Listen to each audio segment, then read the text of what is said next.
안녕하세요. 안녕하세요. 옛분들 말씀이 틀린 게 하나도 없죠. 절기가 바뀌니까 아침 저녁 온도가 차이가 많이 납니다. 얼마 전에 제가 이제 전화를 받았어요. 네. 방학을 지내면서 온라인상에서 자녀가 왕따를 당한 것 같다, 속상하다, 어디다 하소연해야 되느냐라고 약간 흥분한 학부모님의 전화를 받았는데 바뀐 절차를 잘 모르시더라고요. 학교에다만 얘기하면 학교장이 학폭을 열어서 혼내주고 처벌해주고 이렇게 생각하시는 것 같아서 한참 이렇게 상담을 한 적이 있어요. 다시 안내할 필요가 있구나 해서 이번 시간에는 학교폭력의 절차에 대해서 알아보려고 하는데요. 선생님, 학교폭력에 대한 정의를 다 아시는 것 같지만 한번 새롭게 말씀 드려볼까요? 학부모님들이 좀 헛갈려 하시거나 많이 질문하시는 것 중에 학교폭력이라고 하면 가해자나 피해자가 모두 학생이어야 하냐, 성인, 학생이 아닌 사람한테 어떤 폭력을 당한 것도 학교에다 신고할 수 있는지 이런 부분을 물어보셔서 학교폭력의 정의안의 대상자가 어떤 아이들인지 전문적으로 설명이 필요하실 것 같아요. 지금 말씀하신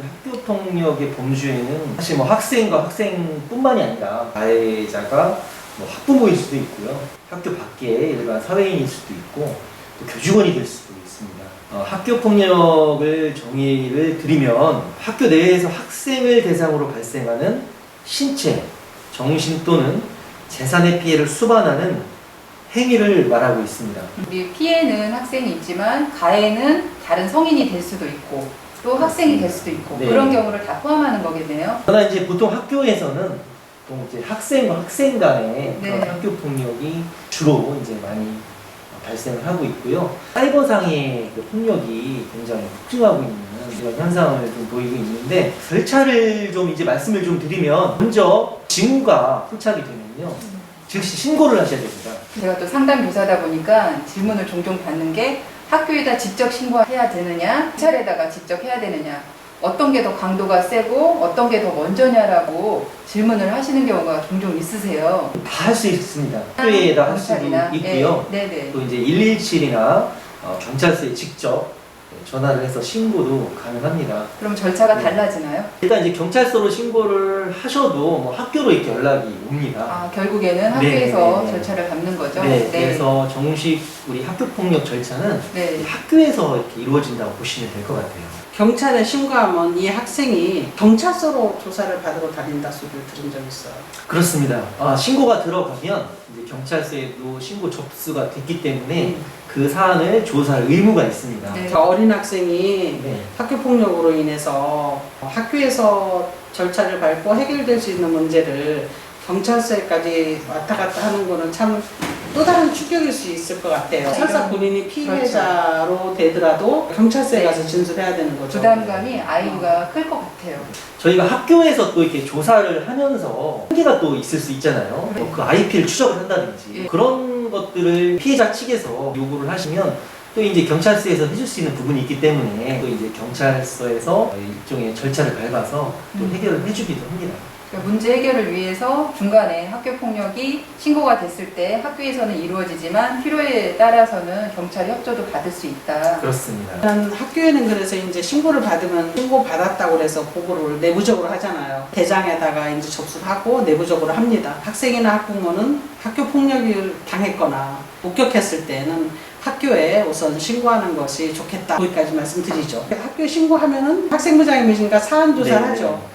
그렇습니다. 먼저 저희 학교에서는 신고 접수를 하게 되고요. 네, 이 접수된 사안을 48시간 이내에 교육청으로 보고를 하게 되어 있습니다. 접수 인지가 됐다는 여기까지만 저희가 보고를 하게 되어 있습니다. 네. 이제 그 이후에 저희는 이제 학생부 선생님들이 이제 사안 조사를 하게 되겠죠. 학생을 불러다 또 조사를 하고, 그다음 필요에 의해서 또 보호자 면담도 또 이루어지고요. 네. 종합적인 그 학생과 관련된 주변인들의 조사를 종합적으로 이렇게 하게 됩니다. 어느 정도 사안 조사가 이렇게 이루어지면은 학교에서는 통상 2주 이내에 학교폭력 전담 기구라는 위원회가 있어요. 전담 기구를 저희가 개최를 하게 됩니다. 전담 기구는 네. 학교폭력위원회랑은 다른 거죠? 예전에는 학교폭력 자치위원회라는 기구가 있었어요. 네. 여기서 사안 조사부터 해서 아이들 마지막 조치 결정까지 내려서 이렇게 통보가 됐었는데, 네. 이제 2020년부터 그 체계가 좀 바뀌었습니다. 그 학교에서 하던 학교폭력 자치위원회 역할을 교육청에서 담당을 하게 됩니다. 학교에서는 뭐를 하느냐? 학교폭력 전담기구라는 요 기구가 이제 학교에 다들 이렇게 마련이 되어 있는데 여기에서 사안이 좀 중대하다. 그리고 이거는 심의를 해서 이 학생들에 대한 어떤 조치가 이루어져야 된다고 판단이 되면 이제 심의 요청을 하게 됩니다. 교육청으로 직접 하게 되고요. 그리고 이제 사안이 비교적 경미하거나 아니면 피해자나 가해자 양쪽에 좀 합의가 좀 이루어졌을 때는 또 학교장 자체 해결제라는 제도도 마련되어 있습니다. 학교장 자체 해결제? 교장선생님 이거는 어떤 건가요? 학교에서 교육적으로 해결하겠다라고 하는 건데 이게 참 교장으로서도 좀 불만인 것이 경험상으로 학교장 종결의 조건이 양쪽 다 합의를 해줘야 되잖아요. 그렇습니다. 실질적으로는 학교장이 판단으로 종결할 수 있는 게 아니라는 거죠. 그러면 피해자, 가해자의 동의를 해야 돼요. 피해자의 예. 피해자 당사자라든지 아니면 학부모님의 동의가 있어야지만 학교장 자체 해결로 갈 수가 있거든요. 공식적으로는 심의기구에서 물론 동의한다라는 전제하에 학교장 자체 해결로 가는 요건이 좀 있어요. 이 매뉴얼에는 그 4가지 요건이 있습니다. 자, 첫 번째는 2주 이상의 신체적, 정신적 치료를 요하는 진단서를 발급받지 않은 경우. 두 번째는 재산상 피해가 없거나 즉각 복구된 경우. 세 번째는 학교 폭력이 지속적이지 않은 경우. 일단 일회성을 말하는 것이고요. 마지막으로 네 번째는 학교 폭력에 대한 신고, 진술, 자료 제공 등에 대한 보복 행위가 아닌 경우. 이거를 다시 요약하자면은 사안이 심각할 경우 또 재발될 경우 이런 거는 아무리 가해자랑 피해자 측에서 합의를 해도 학교장 자체 해결을 할 수 없다는 말씀이시죠? 그렇습니다. 이런 조건이 다 충족이 된다고 하더라도 네. 역시 서로 간에 합의가 없으면은 또 그렇죠. 자체 해결이 될 수가 없습니다. 그렇게 해서 이제 우리가 교육청으로 보내면 교육청은 뭘 할까요? 교육청에서 이 사안 요청을 받으면요 심의 일자를 정하게 됩니다. 굉장히 많은가 봐요. 빨리 잡히지 않더라고요. 저희가 사안 조사 요청을 한 뒤로 한 최소 2주 후에나 이렇게 날짜가 잡혀서. 날짜가 잡혀서 이렇게 날짜가 잡히면은 교육청에서 이제 통보를 해줍니다. 학교에다가도 정식 공문으로 통보를 해주고요. 해당 학생, 학부모에게 등기 우편으로 심의 일자와 그다음 뭐 장소라든지 이런 것들을 안내를 해주게 되어 있습니다. 그 사이에 아이들이 그냥 아무 조치 없이 내버려둘 수는 없잖아요. 자체 안을 가지고 교육적인 상담 치료를 하잖아요. 어떻게 하시나요? 부모님이랑 아이가 원할 경우에는 특히 이제 피해자 같은 경우에는 신속하게 아이를 보호하고 심리적으로 안정시키기 위해서 학교에 있는 상담 교사나 상담사가 상담 접근을 해요. 근데 이것도 역시 아이가 원하지 않거나 부모님이 조금 다른 데서 상담을 받고 싶다 하시면은 또 연계도 해드리고요. 그러니까 즉 피해자 또 피해자 가족에게 어떤 지원을 학교에서 할 수 있는 지원은 저희들이 방법을 다 찾아서 우선적으로 해드리고요. 가해 관련 학생들도 저희가 심리적으로 도와줄 부분은 도와주고 있습니다. 그거는 상담이 될 수도 있고요. 프로그램이 될 수도 있고 또 다른 어떤 정서적인 다양한 지지 방법으로 접근하고 있어요. 우리가 볼 때는 약간 경미한 사안 같은 경우는 약간 한 대 더 맞은 학생도 학생이지만 네. 한 대 더 세게 때린 학생도 늘상 보는 거 개구쟁이 같은 학생이거든요. 그래서 양쪽 다 상담을 함으로써 스스로 깨닫게 하는 것들이 반드시 수반돼야 된다고 생각이 들어요. 한꺼번에 피해 학생, 피해 관련 학생, 가해 관련 학생을 동시에 상담하게 되면은 공정성이라든지 비밀 보장이 조금 보장이 안 될 수가 있어요. 그런 경우에는 학교 사정에 따라서 따로따로 하잖아요. 따로따로 하는데 한 사람이 얘기를 듣다 보면 알고 있는 내용이거나 편견이 생길 수 있잖아요. 그럴 경우에는 의논을 해서 가해 관련 학생이라든지 피해 관련 학생의 의견을 존중을 해서 위탁기관이라든지 위센터라든지 이런 데 상담을 의뢰는 할 수 있어요. 최대한 공정성이랑 불이익을 당하지 않기 위해 피해 관련 학생이 위센터에서 상담 받고 싶다 하면은 위센터, 저는 또 가해 관련 학생은 제가 상담 이렇게 해서 두 학생들이 오해하지 않도록 한 사람이 저 선생님이 조금 나를 편견을 가지고 볼 수 있는 그런 여지를 안 주기 위해서 학교에서는 최대한 신경을 쓰려고 하고 있습니다. 날짜가 잡히면은 피해 가해 학생 다 교육청 가나요? 그렇습니다. 해당되는 날짜에 같이 출석은 하지만 동시에 그 같은 장소에서 만나는 건 아니고요. 시간을 달리해서 그 심의위원들 앞에서 심의를 받게 됩니다. 학생 본인이 당사자가 그렇습니다. 학생 그리고 학부모도 보호자. 같이 가시나요? 네. 네, 자기를 변호해 줄 수 있는 변호인이나 이런 분들 같이 동행해도 되는 걸로 아, 알고 있고요. 좀 달라진 점이 많네요. 피해자 보호 조치라든지 네. 의견을 반영하기 위한 이런 조치들이 더 감화되고 있는 느낌을 받았습니다.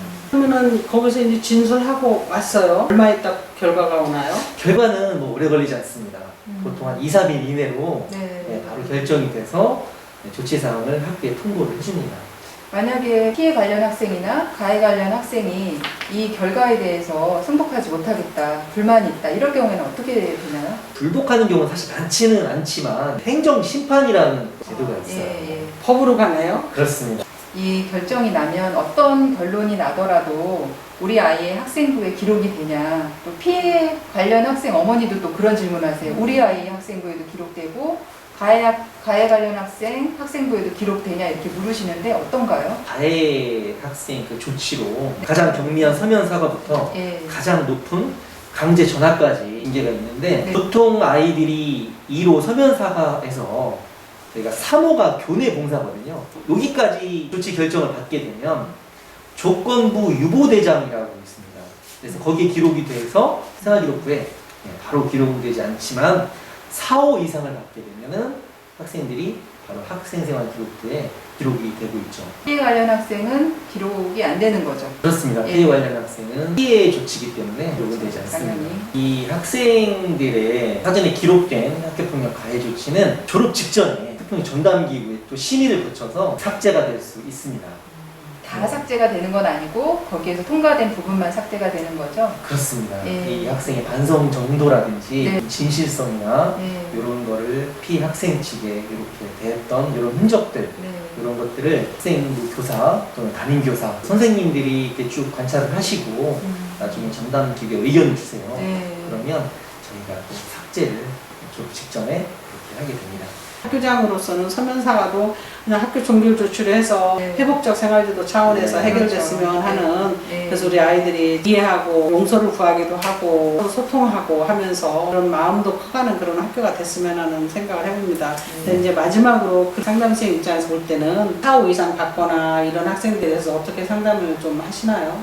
저는 가장 중요한 게 진솔성 같아요. 진실성이라고도 하고 진솔성이라고도 하는데 네. 정말 잘못을 했을 때 미안한 거를 어떻게 해서든지 그 피해 학생한테 진심으로 표현한다면 우리가 봤을 땐 큰 사건이라도 용서를 해주더라고요. 피해 학생 부모님도 이런 소송을 하고 위원회를 가고 하는 것 자체가 너무 힘들고 스트레스거든요. 진실한 사과를 못 받았을 때는 너무 억울한 생각에 끝까지 가보자 이렇게 생각하는 경우가 많은데 학생이랑 또 부모님께서 아이한테 정말 미안하다 그 진심을 담아서 말 한마디를 그렇게 해주는 게 다른 모든 것들을 다 이기는 거더라고요. 그래서 가해 학생 상담할 때는 역지사지, 공감 이런 부분을 좀 은유적으로 아이한테 거부 반응이 없도록 돌려서 계속 얘기하는 편이고 다시 이런 일들이 재발하면 안 되잖아요. 학생은 물론 이제 실수를 하면서 시행착오를 하면서 커가긴 하지만 학교폭력만큼은 시행착오를 하면 안 될 것 같아요. 학교폭력 관련된 것이 또 재발하는 일이 없도록 이런 재발 방지 교육도 신경 쓰고 있고 주변 학생들도 중요해요. 왜냐하면 이 폭력이 허용적인 분위기라든가 누가 관심이 없다든가 그러면은 학교 폭력이 일어나는 것에 대해서 피해 학생은 되게 무력감을 느끼고 가해 학생은 내가 해도 되나? 이렇게 생각하는데 주변에서 이런 거에 대해서 서로 감시하거나 못하게 하거나 환경적으로 조성된다고 하면 학교 폭력 확 줄어들거든요. 그래서 저는 주변 학생들도 예방 교육을 같이 하는 것이 좋다고 생각합니다. 애들이 커가는 모습이 하루하루 다르고 하루하루 성장하잖아요. 우리가 결국 아이들 잘 키우자는 건데 이렇게 잘 커서 참 잘 컸구나 싶어서 이제 고등학교 가서 잘 커라 라고 보낼 때 보람을 느끼는 것 같아요. 그렇죠. 아주 자세한 말씀 감사합니다. 학교폭력에 대해서 그동안 학부모님들이 좀 궁금하셨던 점이 해결되셨을 것 같아요. 네, 아주 감사합니다. 네, 감사합니다. 감사합니다.